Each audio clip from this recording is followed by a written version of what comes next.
students. In this video lecture we are going to see the key issues in hierarchical clustering as well as the strength and weakness of hierarchical clustering.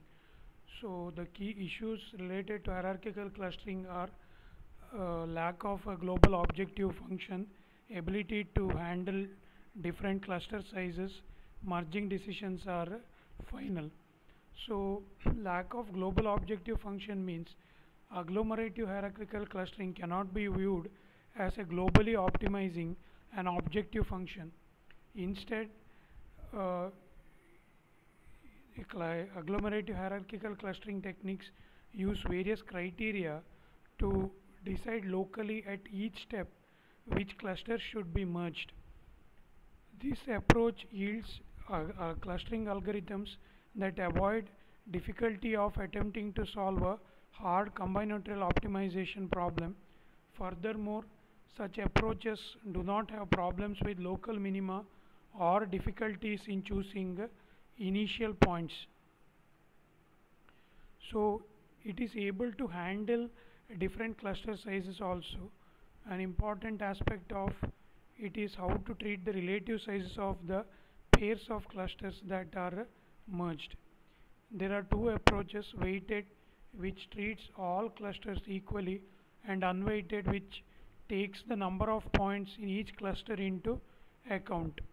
The terminology of weighted or unweighted refers to the data points and not the clusters. So treating the clusters of unequal size equally gives different weights to points in different clusters, while taking the cluster size into account gives points in different clusters the same weight. So weighted and unweighted approach. The merging decisions are final in agglomerative hierarchical clustering. Once you make the local decisions about combining two clusters, then the merging decision can't be undone at a later time. This approach prevents a local optimization criterion from becoming a global optimization criterion.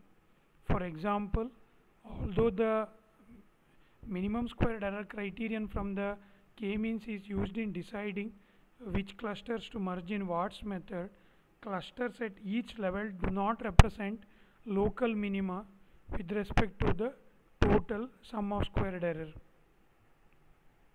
So there are some techniques that attempt to overcome the limitation that merges are final.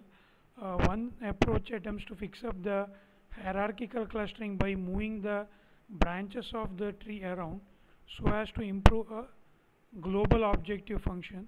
Another approach uses a partitional clustering technique such as k-means to create many small clusters and then performs the hierarchical clustering using these small clusters as the starting point.